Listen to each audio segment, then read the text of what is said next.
Assalamualaikum warahmatullahi wabarakatuh. Alhamdulillah nahmaduhu wa nasta'inuhu wa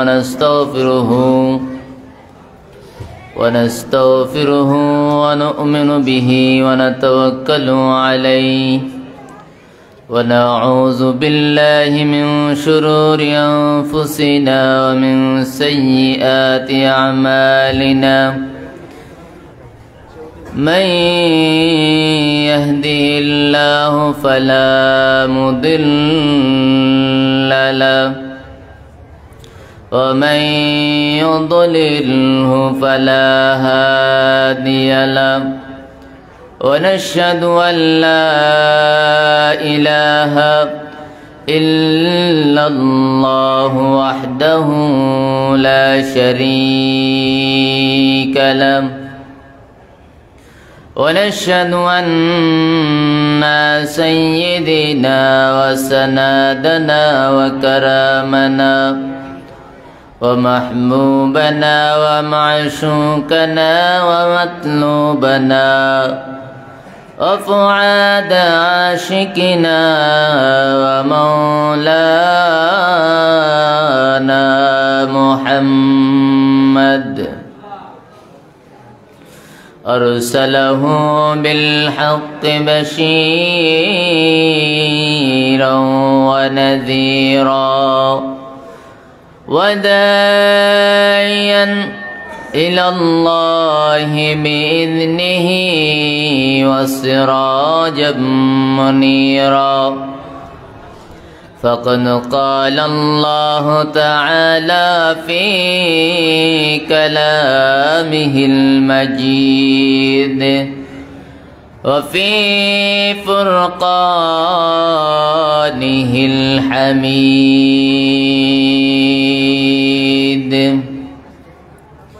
أعوذ بالله من الشيطان الرجيم بسم الله الرحمن الرحيم ألا إن أولياء الله لا خوف عليهم ولا هم يحزنون وقال رسول الله صلى الله عليه وسلم الأولياء لا يموتون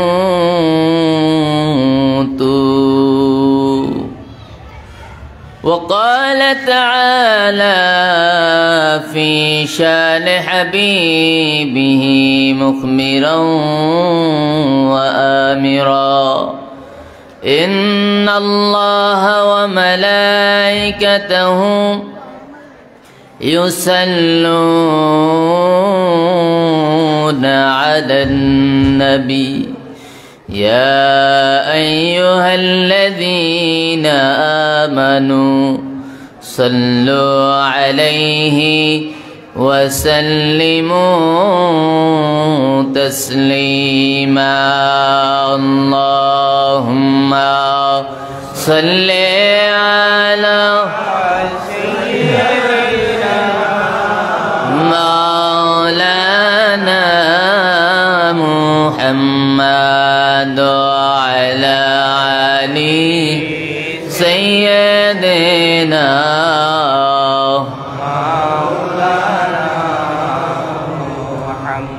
সকলে মহব্বতে প্রাণ খুলে মধুর জবানে দুরূদ পড়ুন আল্লাহুম্মা সাল্লি আলা সাইয়্যিদিনা মাওলানা মুহাম্মদ ওয়া আলা আলি সাইয়্যিদিনা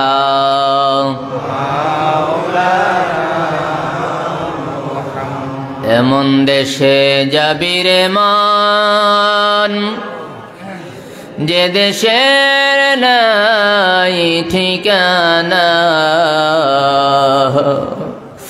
এমন ঘরে শুবিরে মন যে ঘরের নাই বিছানা আল্লাহুম্মা সাল্লি আলা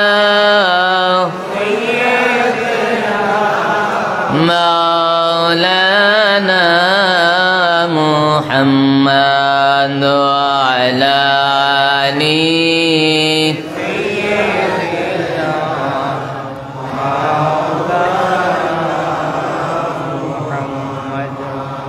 সকলে বলুন আলহামদুলিল্লাহ, আরো জোরে বলুন আলহামদুলিল্লাহ। মহান আল্লাহ রব্বুল আলামিনের দরবারে আলিশানি লাখ কোটি শুকরিয়া জ্ঞাপন করছি যে মহান রব্বুল আলামিন আপনাকে আমাকে মদিনার জামাত কামাল্লা দরবার শরীফে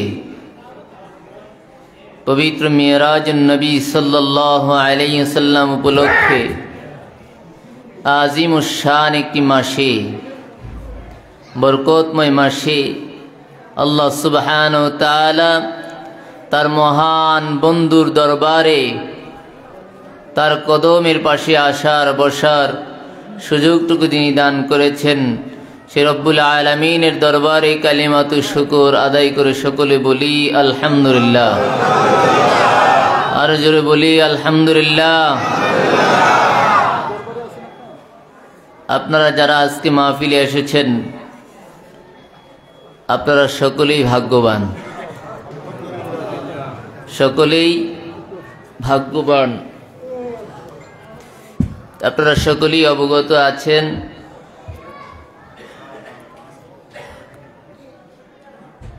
এই মাস হলো রজব মাস। কি মাস? জোরে বলুন কি মাস?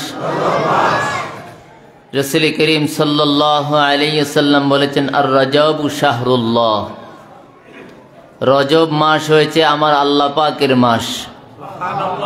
জোরে কন্যা সুবহানাল্লাহ। কার মাস? বাকি মাসগুলো কার? আল্লাহর। কিন্তু আল্লাহ পাক বলেন সব কিছুর মালিকই আমি। ইন্নাল্লাহ আলা কুল্লি শাইইন কাদির, সব কিছুর ক্ষমতা আমার। কিন্তু তারপরও আল্লাহ পাক বলেন রজব মাস কার মাস? জোরে বলুন কার মাস? আল্লাহ পাকের মাস। এমন একটি আল্লাহ পাকের মাসে আল্লাহ রব্বুল আলামিন আজকের রজনীতে তার প্রিয় নবী যাকে বেশি ভালোবাসেন আল্লাহ পাক, যাকে ভালোবাসা কেন্দ্র করে আল্লাহ সুবহানাহু ওয়া তাআলা দুলোক ভুলোক, আকাশ বাতাস, চন্দ্র সূর্য, জমিন, সাগর মহাসাগর সব কিছু যাকে কেন্দ্র করে বানিয়েছেন আল্লাহ সুবহানাহু ওয়া তাআলা তার প্রিয় নবী মুহাম্মদুর রাসূলুল্লাহ সাল্লাল্লাহু আলাইহি ওয়াসাল্লামকে পৃথিবীতে পাঠিয়েছেন। পাঠিয়ে আবার এখান থেকে সশরীরে আল্লাহ সুবহানাহু ওয়া তাআলা ৭টি আকাশ পাড়ি দিয়ে, সিদরাতুল মুনতাহা পাড়ি দিয়ে, লামাকান পাড়ি দিয়ে, ফালাকুল বুরুজ পাড়ি দিয়ে, ফালাকুল কাওয়াকিব পাড়ি দিয়ে, ৭০,০০০ নূরের পর্দা পাড়ি দিয়ে আল্লাহ সুবহানাহু ওয়া তাআলা তাকে যেখানে নিয়েছেন আরশ মুআল্লায় আল্লাহর সঙ্গে সাক্ষাৎ সশরীরে করিয়েছেন। যেরকম সুবহানাল্লাহ। আল্লাহ যাকে বেশি ভালোবাসেন আল্লাহ রব্বুল আলামিন সশরীরে তাকে এই জমিন থেকে আল্লাহ পাক আরশ পর্যন্ত নিয়েছেন। এই জন্য আল্লাহ রব্বুল আলামিন বলেছেন আর রজবু শাহরুল্লাহ, এটা আমার মাস। যেরকম সুবহানাল্লাহ। ঠিক এমনই ভাবে মদিনার জামাতের রাহবার, মদিনার জামাতের আমির, কুতুবুল আলম, মুজাদ্দিদ জামান, হাদিল উম্মাহ, শাইখুল মাশায়েখ, পিরানে পীর, দস্তগীর শাহ সুফি আলহাস মোহাম্মদ মৌলানা হাবিবুর রহমান খন্দকার, পীর সাহেব রহমাতুল্লাহ আলাই, আমাদের সকলের হৃদয়ের স্পন্দন, আমার আব্বাজান এই পবিত্র মাসে মহান রব্বুল আলামিনের ডাকে সাড়া দিয়ে আল্লাহ রব্বুল আলামিন যা তার হাবিবকে যেমন ভালোবাসতেন, মোহাব্বত করতেন, আমার নবীজিও আমার আব্বাকে তেমন ভালোবাসতেন। আপনাদের কি সন্দেহ হয়? আপনাদের বিশ্বাস হয়? আমার আব্বাজান যখন, আমি আজকে কিছু এলোমেলো কথা বলবো, আমার কথা মনে করেন না। আমার আব্বাজান যখন মদিনায় প্রথম বছর যখন গেলেন হজ করতে, আপনারা জানেন আমার আব্বাজান হজ করেছেন 43 বারের উপরে, ওমরা করেছেন 70 বারের উপরে। প্রথম বছর যখন আব্বাজান মক্কায় মদিনায় হজে গিয়েছিলেন, আমার আব্বাজানের খেয়াল ছিল যে আমি মদিনায় মুনাওয়ারায় আমি আমার রসুলের সঙ্গে থাকব। দাদা হুজুর কেবলা তখন আমার আব্বা হুজুর কেবলার সঙ্গে ছিলেন, একসাথেই ছিলেন। আব্বাজান যখন মদিনায় মুনাওয়ারায় মোরাকাবা করছেন, তখন দাদা হুজুর কেবলা বললেন যে হাবিব, তোমাকে বাংলাদেশে চলে যেতে হবে। আব্বা বললেন, হুজুর আপনি নবীজির কাছে একটু বলেন, নবীজি যেন আমাকে ওনার কদমের মধ্যে রাখেন। এইভাবে কয়েকদিন চলে গেল, চলে যাচ্ছে।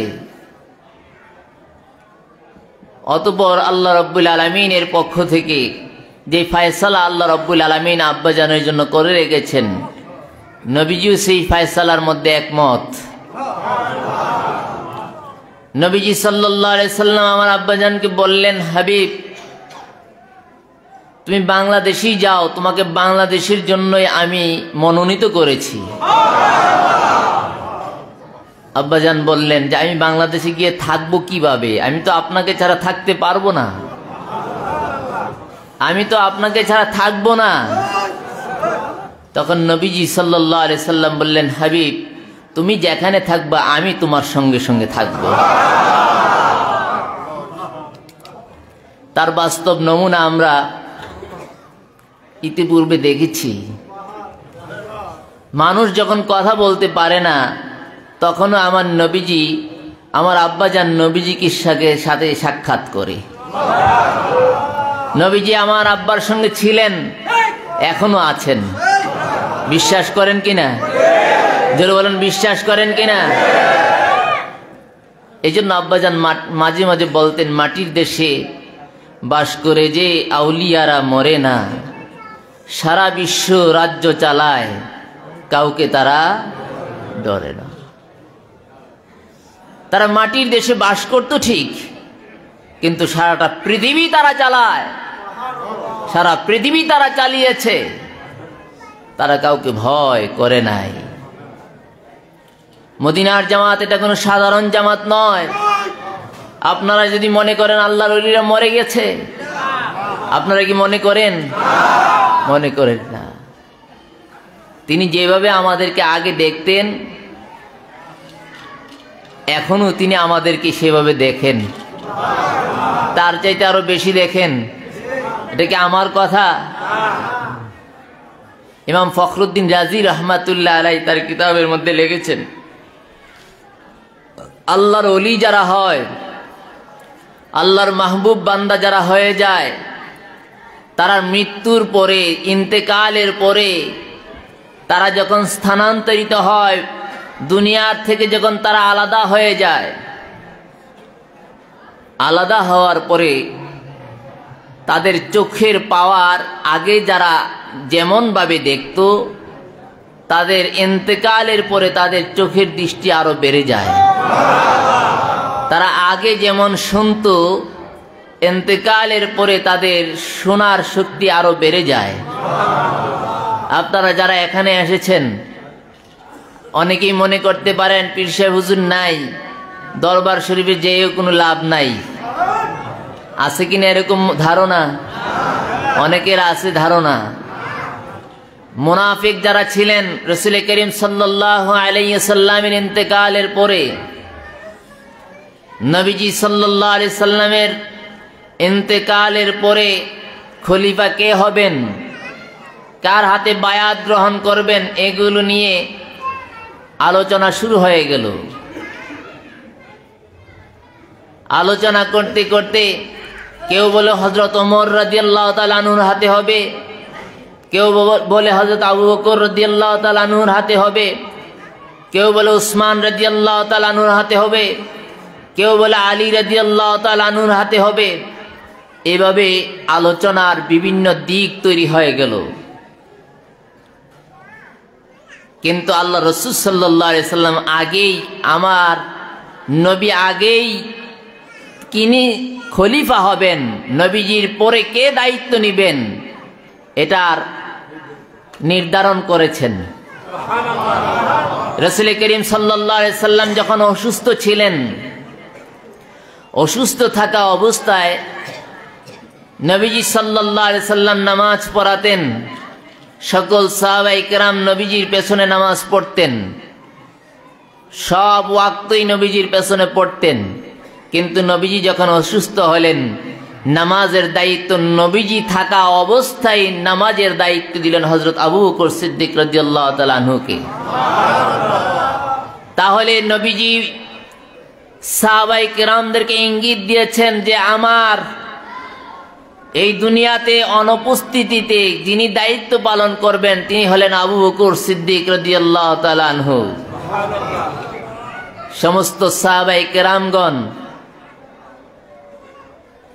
নবীজির অনুপস্থিতিতে ইন্তেকালের পরে আবু বকর সিদ্দিক রাদিয়াল্লাহু তাআলা আনহুর হাতে বায়াত গ্রহণ করলেন। মুনাফিক ছিল, তারা মুনাফিকরা পেছনে হটে গেলেন। কিছু মানুষ বললেন না আমি এমুকের কাছে হব, অমুকের কাছে হব, আছে কি না? আছে, এরকম করেছেন। কিন্তু নবীজি ইঙ্গিত দিয়েছিলেন কাকে? হযরত আবু বকর সিদ্দিক রাদিয়াল্লাহু তাআলা আনহুকে। এজন্য আবু বকর সিদ্দিক রাদিয়াল্লাহু তাআলা আনহুর হাতে বায়াত গ্রহণ করলেন। আর এই বায়াত গ্রহণটা করেছেন নবীজিকে গোসল করানোর আগেই। তাহলে বায়াতের বিষয়টা একটি জঘন্য কঠিন একটি বিষয়। যত বরকত তত গজবও আছে, আছে কিনা? বায়াত গ্রহণ করা যেমন রহমত, আর বায়াত থেকে বঞ্চিত হওয়া তেমন গজবও আছে। এই জন্য বায়াত ব্যতীত থাকা যাবে না, বায়াত গ্রহণ করতে হবে, সিলসিলা অন্তর্ভুক্ত থাকতে হবে, ক্রমান্বয়ে থাকতে হবে। ঠিক মদিনার জামাতেও আমার আব্বা হুজুর কেবলা বায়াত কার কাছে গ্রহণ করতে হবে তিনি সেই পথ দেখাইছেন। আব্বাজান যখন প্রতি বছর যখন মক্কায় যেতেন, আমি আব্বাজানের সঙ্গে 13 বার হজ করেছি, একসাথে 13 বার হজ করেছি আব্বা হুজুরের সঙ্গে। প্রতি বছরই আব্বাজান হজে যাওয়ার আগে আমার বড় ভাই বর্তমান হুজুর কেবলাকে মদিনার জামাতের বাংলাদেশের সম্পূর্ণ দায়িত্ব দিয়ে যেতেন।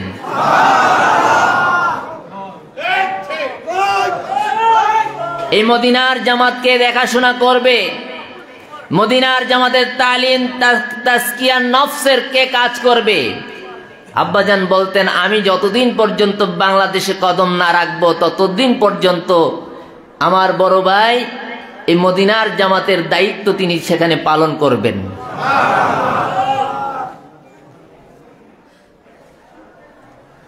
এজন্য আল্লাহর ওলিরা যা করে যান এগুলো আমাদের জন্য নিদর্শন, এগুলো আমাদের জন্য কি নিদর্শন। কারণ আল্লাহর ওলিরা এমন এক তবকার মধ্যে তারা চলেন, এমন একটি মাকাম নিয়ে তারা চলেন যে মাকাম দুই কাঁধের ফেরেশতা পর্যন্ত খবর রাখতে পারে না। দুই কাঁধে দুইজন ফেরেশতা আছে কি নাই? দুই কাঁধের দুইজন ফেরেশতা পর্যন্ত আল্লাহর ওলিরা যেখানে ঘুরে এই দুইজন ফেরেশতা পর্যন্ত খবর রাখতে পারে না। এই জন্য আল্লাহর ওলিরা সাধারণ কোনো মানুষ নয়। আমার আব্বাজান বলতেন, অসুস্থ থাকা অবস্থায় তিনি বলতেন, মদিনার জামাত কোনো সাধারণ জামাত নয়, এটা একটা সিসি ক্যামেরা, এটা সিসি ক্যামেরা। আমার মুরিদ কে কোথায় থাকে, কোন অবস্থায় আছে আমি জানি। আমার কাছেও যদি না আসে, আমি দেখতে পাই আমার মুরিদ কি করে।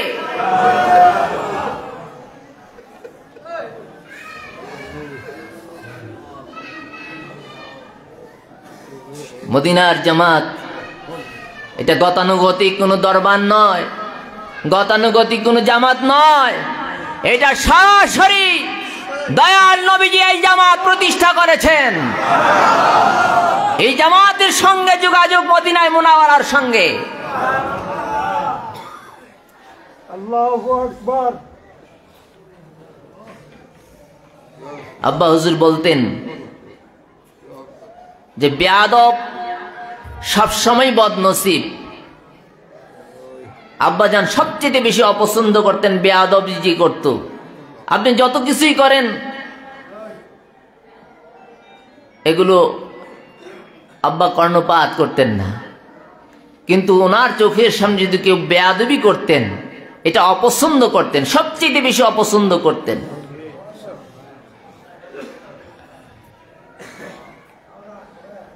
সবসময় দোয়ায় তিনি বলতেন, আপনারা সবাই জানেন দোয়াগুলো, আপনারা সবাই জানেন যে মদিনার জামাত এটা তামাম পৃথিবীতে প্রতিষ্ঠিত হবে, এটা তামাম পৃথিবীতে প্রতিষ্ঠিত হবে। আপনি যদি কাজে লেগে থাকেন আপনি ধন্য হয়ে যাবেন। আপনি যদি এটার সঙ্গে শত্রুতামি করেন আপনি দলংস হয়ে যাবেন, হালাক হয়ে যাবেন।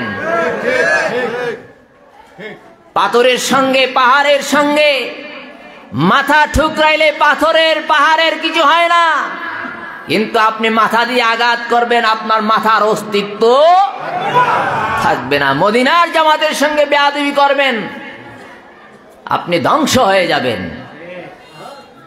আব্বাজান বলতেন যে মদিনার জামাত এটা আমার জামাত না, এটা আমার প্রতিষ্ঠিত না, বরং আমি এই জামাতের একজন গোলাম।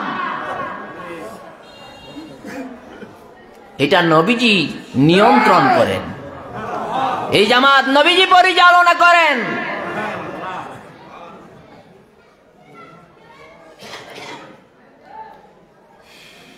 মদিনার জামাত, মদিনার জামাতের সঙ্গে আদবের সঙ্গে লেগে থাকবেন, আল্লাহর ওলিদের সঙ্গে এক জান্নাতে থাকবেন।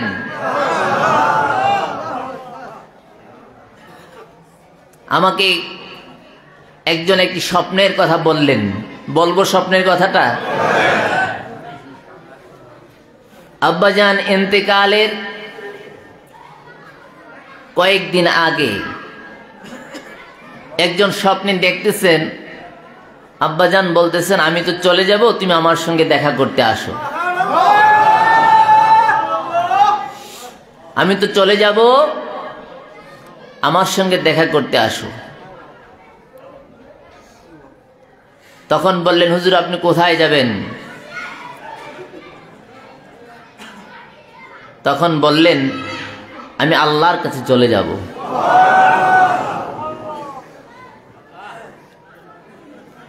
অতঃপর বললেন তুমি আসো আমার সঙ্গে দেখা করতে। এরপরেই তিনি বলতে শুরু করলেন যে মদিনার জামাতের সঙ্গে যারা বেয়াদবি করেছে তারা আমার সঙ্গে কখনো জান্নাতে যেতে পারবে না, তারা আমার সঙ্গে জান্নাতে যেতে পারবে না, আমি তাদেরকে আমার সঙ্গে জান্নাতে নিব না। উনি জিজ্ঞেস করলেন হুজুর আমি কি আপনার মদিনার জামাতের সঙ্গে কোনো বেয়াদবি করেছি? তিনি বললেন না, তুমি বেয়াদবি করো নাই, তুমি আমার সঙ্গে জান্নাতে থাকবা, তুমি আমার সঙ্গে জান্নাতে থাকবা। 2021 সালে ঢাকার খানকা শরীফের মধ্যে এক মজলিসের মধ্যে বসে আব্বাজান একজনের সঙ্গে আলোচনা করছিলেন। অপ্রাসঙ্গিকভাবে আব্বাজান যে প্রসঙ্গ নিয়ে আলোচনা করছেন তার বাহিরে তিনি বললেন, আলোচনা করছেন অন্য বিষয় নিয়ে। আব্বাজান বলতে শুরু করলেন, হঠাৎ করেই কোনো প্রসঙ্গ ছাড়া তিনি বলতে শুরু করলেন যে আমার ইন্তেকালের পরে আমার জানাজায় যারা শরীক হবে সবগুলো আমার সঙ্গে জান্নাতে থাকবে।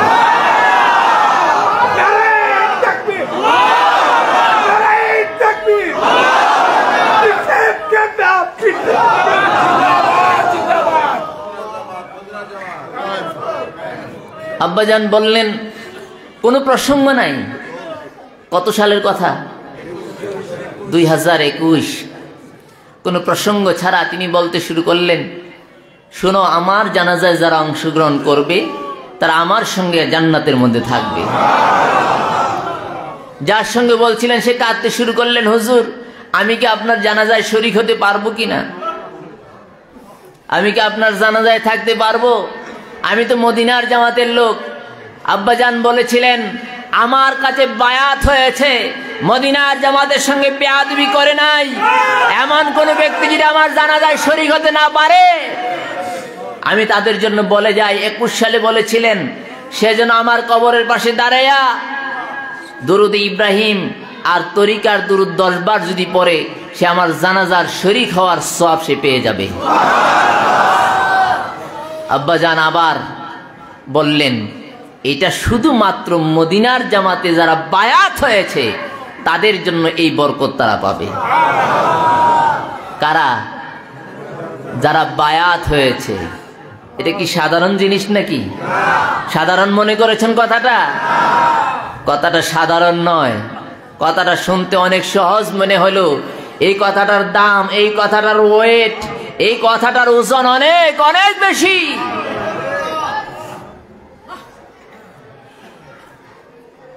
বর্তমান পীর সাহেব হুজুর কেবলা যিনি আছেন ওনার মধ্যে আর আমার আব্বাজানের মধ্যে চাল চলনে, সিরাতে, সুরতে, আখলাকে মিল আছে কিনা?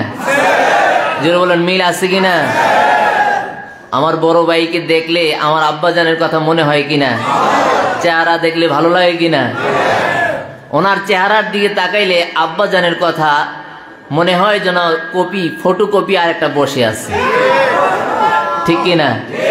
এই জন্য আমাদের মনে দুঃখ কম, ঠিক না? আমরা বড় ভাই এখন বর্তমান পীর সাহেব হুজুর কেবলার চেহারার দিকে তাকাইলে মনে হয় যেন আমার আব্বাজানই এখানে বসে আছেন। যেমন ভাবে ভালোবাসতেন, আল্লাহে আমি সাক্ষী দিচ্ছি, আব্বাজান আমাদের দুই ভাইকে এমন ভাবে ভালোবাসতেন, আমাদের দুই ভাইয়ের ভালোবাসার মধ্যে আব্বাজান কোনো পার্থক্য তৈরি করে নাই। সমানভাবে সন্তানকে বাবা এমন ভাবে ভালোবাসে, এটা আমার মনে হয় নবীজি ছাড়া এটা সম্ভব না।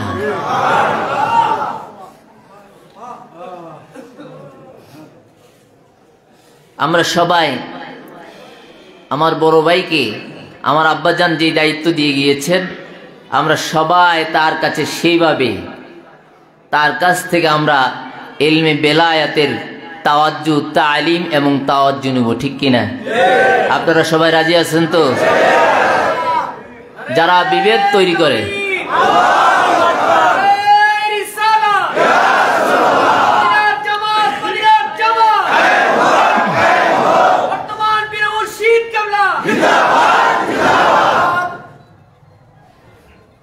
সারা পৃথিবীতে বিভেদ আছে, দ্বন্দ্ব আছে, ফেসাদ আছে, মুনাফিক আছে, আছে কিনা? আছে। মুনাফিক চিনার জন্য বেশি কিছু প্রয়োজন নাই, বিভেদ তৈরি করার জন্য বেশি মানুষের প্রয়োজন হয় না। এজন্য আমি অনুরোধ রাখব, আমরা এখানে রাষ্ট্র গঠন করতে আসি নাই, আমরা সরকার প্রধান হতে আসি নাই, জনগণের ভোট নিয়ে আমরা অলিগিরি করতে আসি নাই, বরং আল্লাহর মনোনীত পক্ষ থেকে ওলিদের সিলসিলা অনুযায়ী আমরা এই পৃথিবীতে দ্বীন প্রচার করতে এসেছি। এজন্য সকলকে সতর্ক দৃষ্টি থাকতে হবে, কোনোভাবে যেন মুনাফিকরা মাথাচাড়া না দিতে পারে। মদিনার জামাত এটা আল্লাহ রাব্বুল আলামিনের পক্ষ থেকে দয়াল নবীজির এজাজতের জামাত। এই জামাতের ছায়াতলে যারা থাকবে কাল কিয়ামতের দিন দয়াল নবীজির সঙ্গে এক জান্নার নিচে তারা জান্নাতে প্রবেশ করবে। এই জন্য অনেকেই অনেক কথা বলবেন, অনেক কথা শুনবেন, এবং এই কথাগুলো যখন শুনবেন মদিনার জামাতের বিপক্ষে কোনো কথা শুনলে প্রতিবাদ করবেন। এটা ঈমানি দায়িত্ব। কারণ আপনারা যদি আল্লাহর ওলিকে ভালোবাসেন, আল্লাহর ওলি যে কাজ করার জন্য বলেছেন, যেভাবে করেছেন, যেভাবে করতে বলেছেন, যেভাবে করার জন্য আদেশ দিয়েছেন, ঠিক অনুরূপভাবে করার নামই হলো আল্লাহর ওলির ভালোবাসা। আপনারা যদি সত্যিকারই আল্লাহর ওলিকে ভালোবাসেন, সত্যিকার অর্থেই যদি আপনারা আল্লাহর ওলিকে মহাব্বত করেন, সত্যিকার অর্থেই যদি আপনারা আল্লাহ এবং তার রসুলকে পাওয়ার জন্য মদিনার জামাতের এই ঝান্ডার নিচে যদি আপনারা আগমন করে থাকেন, অবশ্যই আপনারা আল্লাহ এবং তার রসুলের রহমত আপনারা পাবেন। অবশ্যই আপনারা হক্কানি ওলিদের সহবতে আসার কারণে আল্লাহ রাব্বুল আলামিন আপনাদের জীবনের গুনাহগুলো মাফ করে দিবেন। কারণ রাসূল করিম সাল্লাল্লাহু আলাইহি সাল্লাম বলেছেন, নবীদের স্মরণ করার নাম যিকরুল আম্বিয়াই রাহমাতুন। নবীদেরকে যদি কোনো মানুষ স্মরণ করে তাহলে আল্লাহ রাব্বুল আলামিনের রহমত বান্দার অন্তরের মধ্যে, কলমের মধ্যে আল্লাহ পাক দান করেন। যিকরুল আম্বিয়াই কাফারাতুন। আর ওলিদেরকে যদি কোনো মানুষ স্মরণ করে তাহলে আল্লাহ রাব্বুল আলামিন তার গুনাহের কাফারা হিসেবে কবুল করে নেন। আজকে মদিনার জামাতের রাহবার, মদিনার জামাতের আমির, মুজাদ্দিদে জামান, কুতুবুল আলম, কামাল্লা দরবার শরীফের আলা হযরত মুর্শিদ কেবলা কামাল্লা দরবার শরীফকে বুকে নিয়ে এই মাটির জমিনকে ফুলের বাগান বানাইয়া অসংখ্য আশেক, অসংখ্য ভক্ত, অসংখ্য মুরিদানের দিলের মধ্যে অদৃশ্য একটি আগুন জ্বালিয়ে তিনি ফুলের বাগান বানিয়ে জান্নাতের বাগানে শুয়ে আছেন। তার রুহানি ফয়েজ, তার রুহানি বরকত, তার রুহানি ফয়ুজাত, তার রুহানি তালিম যদি পেতে হয় অবশ্যই তার দেখানো পথ মত অনুযায়ী আপনাকে আমাকে থাকতে হবে, ঠিক কিনা? আমাদেরকে যে পথ দিয়েছেন বর্তমান পীর মুর্শিদ কেবলা হাতে হাত রেখে আমাদেরকে, যারা বায়াত হন নাই তারা বায়াত হবেন, যারা বিদেশে আছেন তাদেরকেও বলবো আপনারা বায়াত গ্রহণ করবেন, যারা উপস্থিত আছেন তারাও হবেন, যারা দূর দূরান্ত আছেন তারাও হবেন। সুযোগ করে সকলে বায়াত গ্রহণ করে নেবেন। কারণ বায়াত ছাড়া এক সেকেন্ডও থাকা যাবে না। এই মুহূর্তে যদি আপনি মৃত্যুবরণ হয়ে যায়, আপনি কি হয়ে মৃত্যুবরণ করতে পারেন এটা বলা বড় মুশকিল। এজন্য বায়াত একটি বড় বন্ধন। শয়তান থেকে বাঁচার জন্য বায়াত একটি বড় জরুরি জিনিস। বায়াত কোনো সাধারণ জিনিস নয়, বায়াত একটি গুরুত্বপূর্ণ জিনিস। এজন্য বায়াত গ্রহণ করবেন, সকলে বায়াত গ্রহণ করবেন, মদিনার জামাতের আদর্শ অনুযায়ী চলবেন। আমার আব্বাজান যেভাবে মদিনার জামাতের পথগুলো দেখিয়েছেন সেই পথ দেখানো পথ অনুযায়ী আমরা চলবো ইনশাআল্লাহ। আল্লাহ পাক যেন আমাদেরকে কবুল করেন। সকল বলুন আল্লাহুম্মা আমিন। আর জোরে বলুন আল্লাহুম্মা আমিন। বিশেষ করে এই মাহফিল হলো পবিত্র মিরাজুন নবী সাল্লাল্লাহু আলাইহি সাল্লামের মাহফিল। এই মাহফিলে আমার আব্বাজান গত বছরও আমাদের এই পাশে বসা ছিলেন কিনা? আমি যেখানে বসে আলোচনা করছি গত বছর আমার ডান পাশেই, আমি আমার আব্বাজানের বাম পাশেই বসা ছিলাম, আলোচনা করেছিলাম এবছর আমার আব্বাজান দুনিয়ার জমিনে নাই। আল্লাহ পাক যেন আমার আব্বাজানের কবরটাকে জান্নাতের উঁচু মাকাম দান করেন, সকলে আল্লাহুম্মা আমিন। আমার আব্বাজানের এই রওজার সঙ্গে আরশের সঙ্গে যেন একটা নূরের লাইন হয়ে থাকে, সকলে আল্লাহুম্মা আমিন। বিশেষ করে নবীজি বলেছেন যে হাবিব আমি তোমার সঙ্গে থাকবো। এটা কি শুধু এই ইহকালীন জীবনেই থাকবেন না পরেও থাকবেন? যে বলুন এখনই নাকি আরো আছেন? সব সময় থাকবেন। এই জন্য কামাল্লা দরবার শরীফের দাম অনেক বেশি। 24 ঘন্টা এখানে আল্লাহর রহমত নাজিল হতে থাকবে। মদিনার জামাতের কোন মুরিদ যদি কামাল্লা দরবার শরীফের দিকে খেয়াল করে বসে, শুধু খেয়াল করে বসবে, তার কলবের মধ্যে আল্লাহর ওলির রুহানি ফয়েজ পৌঁছে যাবে।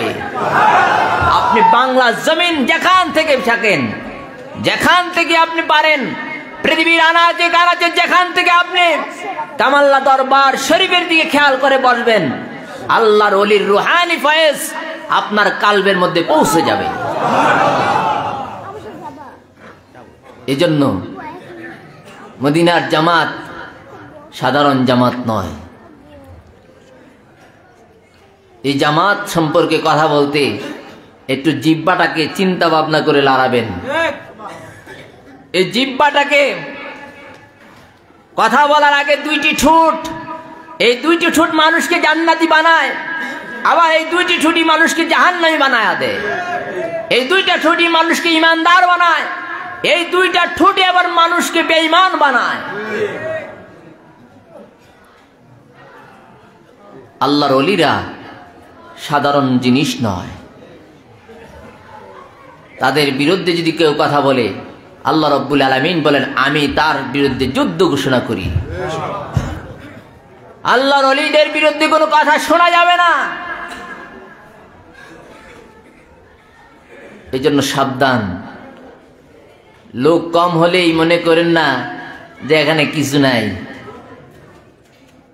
লোক যেখানে কম থাকে সেখানে বরকত বেশি।